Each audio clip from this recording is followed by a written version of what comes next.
Far away, beyond the warm green forest, lay a world of sparkling ice and snow. A world so beautiful, so quiet, so perfectly still, like the whole world was holding its breath. And into this sparkling world came one tiny, curious fairy, flying with wonder in her heart. She caught snowflakes in her tiny hands, each one different, each one perfect, each one magical. Pip sat very still and just breathed it all in. This was the most beautiful place she had ever seen. And then, something ahead caught her eye, something she had never seen before, something glittering. A river, a completely frozen river. The ice so clear, so perfect, it looked like a mirror made of glass. Pip hovered above it, completely speechless. She could see her own reflection looking back up at her. Slowly, carefully, Pip landed on the frozen river. It was the most magical thing she had ever done. Pip slid across the ice. She laughed. She spun. She had never had so much fun, all by herself. And then, Pip stopped. Something reached her ears, tiny, distant, but very real. A sound. There, right in the middle of the frozen river, a tiny island of cracking ice, all alone, far from shore. A tiny snow-white fox, trembling, trapped, watching the ice beneath his little paws slowly crack. Is anyone there? Please, the ice is breaking. I cannot swim. I cannot fly. Please, somebody help me. Pip spun around, and her heart stopped. There, far in the middle of the river, was a tiny creature in danger. The river was wide, the ice was cracking, and Pip was a fairy, not made for icy cold water. But someone needed help, and Pip had learned something, that always, always matters more than fear. And so Pip flew, fast as her tiny wings could carry her, straight toward the little fox on the cracking ice. I am here. My name is Pip, and I promise I am going to get you home safely. I promise. But then, a loud crack split the air. The ice beneath their feet was breaking apart. And then, the river changed. The light beneath the ice began to glow. Something old. From the depths of the frozen river, he rose.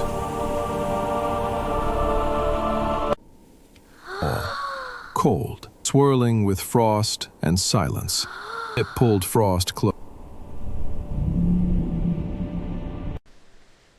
Go Up. away, little fairy. The enormous The fox and up. stays here. He belongs to the river now. He belongs to me. Pip stepped forward, right in front of Frost, arms spread wide. Nobody belongs to anyone. Nobody.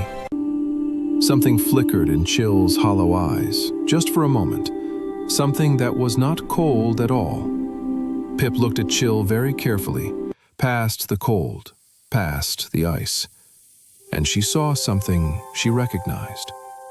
Loneliness. That was what she saw.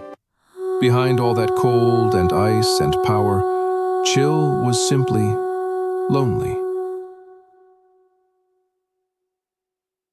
You are lonely, aren't you? Looking right into his hollow eyes. You froze this river because you wanted a friend.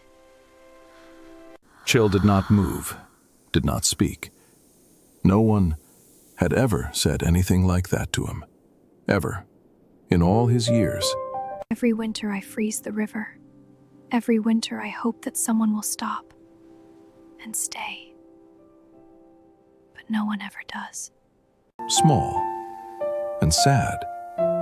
Pip felt something ache deep inside her tiny chest. All those years, all that cold, all that waiting, all alone. Even little Frost had stopped trembling. He was listening, really listening, to the saddest story Trapping he had someone ever can never heard. make them truly stay, but being kind to them just might.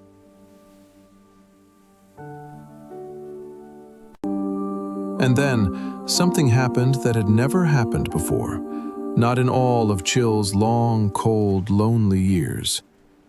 He cried. His tears fell onto the frozen river below, and where each tear landed, the ice began to glow and soften. The three of them watched in silence as kindness The did what warmth cold returns. never could. It A made new something season beautiful dawns. happen. The frozen river was waking up. The ice was melting, and the water that flowed glowed like liquid gold. Little Frost stepped onto solid ground.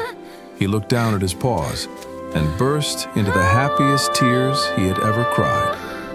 Pip threw her tiny arms around the little fox, and Frost pressed his soft white fur against her warmly.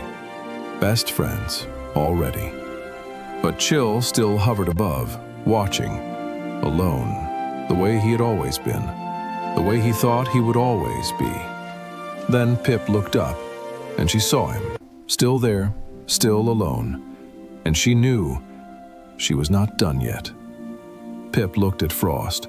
Frost looked at Pip, and without a single word, they both knew exactly what to do next. "Chill," Pip called upward with her warmest voice. Chill. We were wondering, would you Chill like to be our froze. friend? His hollow eyes went wide. No one, in all his years, had ever asked him that.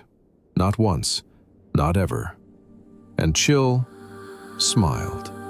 For the very first time in his long, cold, lonely life, he smiled. And somewhere in the winter world, something beautiful began to bloom. Thank you for watching the story. Please subscribe, like, comment, and share.